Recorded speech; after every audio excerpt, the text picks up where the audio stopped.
Hey everybody, and welcome back to the channel. It's your girl Lori, and this is episode 2 of the two of 5 of the micro goal series. And this one is starting to set your micro goals. You're gonna like this. And I'm telling you, well, I don't know if you're gonna like this, but it will be effective. I like it because I get overwhelmed very easy, right? So I'm alphabet city. So I have OCD, ADHD, which is really ADD, but ADHD, whatever. I don't have the hyper. Well, I'm hyper, but not like you're thinking. I don't have that. I'm not like, oh my God, I can't sit still.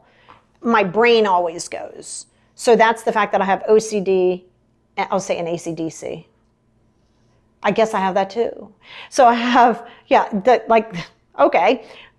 See, that's my brain. So I have those things, and I have various things that come into play. So I get overwhelmed easy. And when you're overwhelmed easy, I'll give you an example of that. Let's say you look around your house, okay? And wherever you are, you're looking around your house, and you're like, wow, I got a lot to do. Okay, I want to get that done, that done, that done, that done. And you tell yourself, okay, tomorrow's Saturday, I'm going to get up, I'm going to do this. I'm going to do the whole house. No, you're not. And if you do, you're going to burn yourself right on out. Go listen to the podcast on burnout. You will burn yourself out. That you do get no extra awards. So now you get up the next day and you're like, okay, I said I was going to do it. And you think, I don't really know where to start. There's nowhere to start. So I'm not going to do any of it. That's why you want micro goals. So going back to what I said with this last episode, the last episode was starting with the end goal in mind. So when you have what that end goal is for you, you have to be very clear in what the steps are that you need to take to get there. It's great to say this is what I'm going to do. And don't just fly by the seat of your pants and be like, well, that's great. I'll just do the kitchen.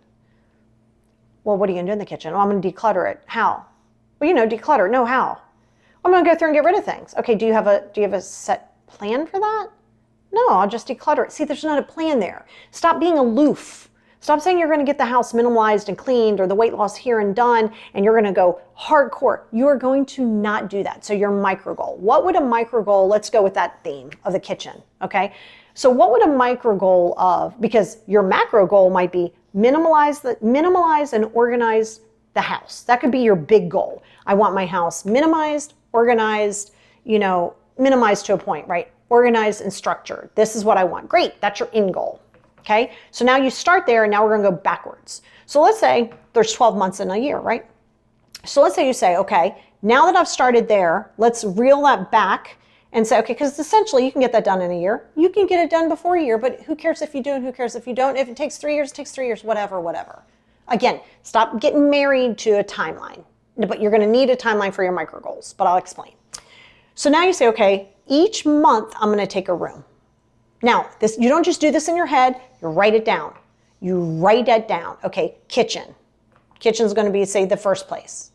So let's say you say kitchen, okay? So now what are you going to do in the kitchen? Don't worry about the time yet. What are you going to do in the kitchen, okay? Or what would you like to do? Let's say you don't have to paint the cabinets, but you want to go through, you want to minimize things, you want to go through your appliances, you want to go through your plates, your dishes, your cups, your Tupperware, all of these things, your pantry, your refrigerator, all those things. See how overwhelming that sounds? Okay, so you're just writing that down. So first you got to be clear on the direction that you're taking. So in the kitchen, be very clear. I want to do this. I want to, patch up the space on the floor. I need to repaint back here. Whatever you need to do. I want to change the handles on the knob, whatever. I want to change the knobs. Be clear, okay? So now you're looking at the kitchen. Now you have it on paper. Now you're looking and say, okay, now how long do I think that that's going to take me? Because you're not doing that all in one day. And don't even try. You shouldn't have to balls to the wall with everything that you do. So let's say in that first part, you're going to say, okay, I'm going to clean. Don't say I'm going to clean out all the cabinets. No. Let's say if you have like a 3-set cabinet up top and a 3-set cabinet underneath and like 3 drawers here. Okay. If you think you can get that whole thing done, that's fine. I still would recommend going smaller than that. And I would say, hey, these top 3 cabinets are what I'm going to work on today in the kitchen. Now, if you wanted to work in the kitchen and then, go for a walk and do something, that's great. But here's the deal. And this is why you want to keep up the time, because starting it is one thing, but knowing when to finish, even if you say you're done at 4, it's 4, not 4:15, not 4:30, because you only had 10 more minutes. You stop hardcore at 4. If it's not done, it's not done. Whoever told you have to complete a project, that's an old thought pattern. You don't have to complete that project in a day. So on that paper, you say, okay, in these 3 cabinets, these are my dishes. And let's say I just recently got matching dishes. Like I was like, okay, I'm an adult now. I'm 51. I should probably have matching dishes. So I ordered that, got rid of my other dishes, but I had to clean them out, wipe down everything. You know, is it chipped? Is it broken? Do I want it? What do I need? Don't get married to like old things. Like what I mean by that is don't be like, oh my God, I had this when I first, okay. That's a clutter bug. We're going to talk about that in a whole different series about clutter and how it affects you. But it's important to understand that when you are doing those things, right, is you have to say, okay, this is what I'm going to do, and this is how long I think it's going to take me. So let's say you have like all your cups and mugs in one, your dishes in another, and whatever you have over here. Okay, let's say this is where you have your like recipe books and your spices and everything, whatever. Okay, so now I want you to look at that. Now we've written that down on paper. Okay, and you say, okay, Monday, or you know, this week, I'm going to do these 3 cabinets. Don't try to balls to the wall it, I'm telling you. It's not going to be your best friend, because then you're going to burn yourself out and you're not going to be able to maintain what you just did. Okay, so you say, okay, I think that I can do this in about 3 hours, 3.5 hours. So give yourself, bump yourself up a half hour, right?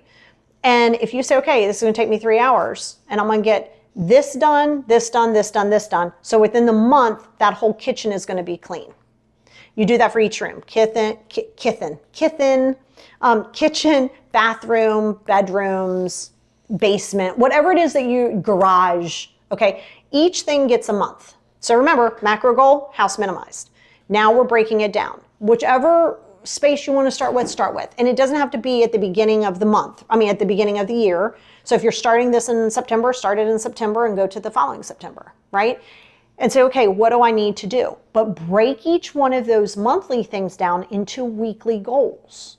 So now you have a weekly goal. Maybe this week you're doing this set of cabinets. Next week, you're going to do the pantry and the refrigerator. The following week, you're going to go through the pots and pans and Tupperware. You see what I'm saying? Do you see, silverware, whatever. Do you see how it becomes less, and your brain works on instant gratification. So when you're sitting in instant gratification of knowing that you accomplished it and you can check it off, literally pen to pad, check it off and scratch it out, you're going to feel a lot more successful, and it doesn't feel overwhelming because now you have a plan. Okay, so we're not worried about the whole house being minimalized. We got these cabinets for this week.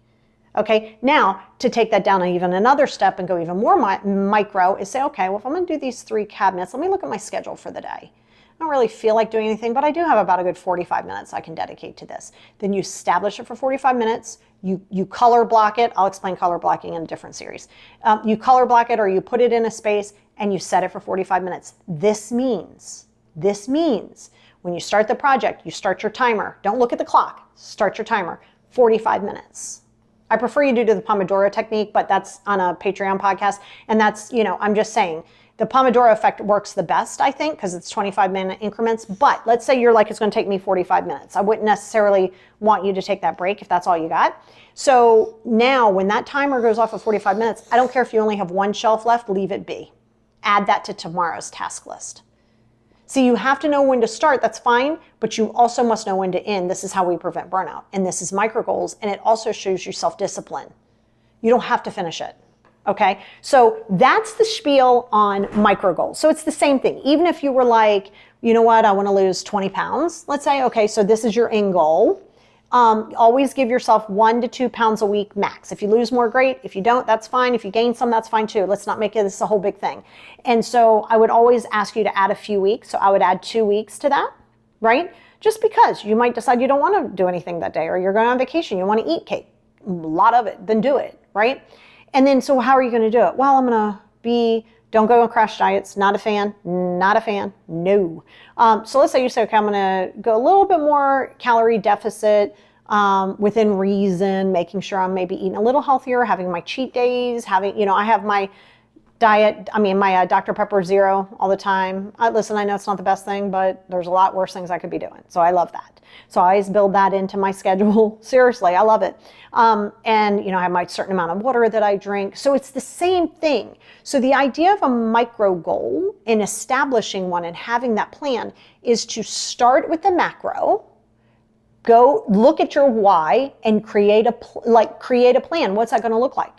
So now at the end of those times, you'll have your house minimalized. Now you have to maintain it, right? So like it's going to be easier for you to maintain it if on top of while you're decluttering, or whatever it is that you're doing in that moment with all of those places, is to also create like, hey, you know what, today, Fly Lady is pretty good for that. Sometimes it's a little much because I don't do the zones with her and I don't do shoes in the house, but she's really good, flylady.net. It can be a lot though, but I would recommend before you jump into that, if you're going to declutter and stuff or whatever it is you want to do that, and then you can create a system.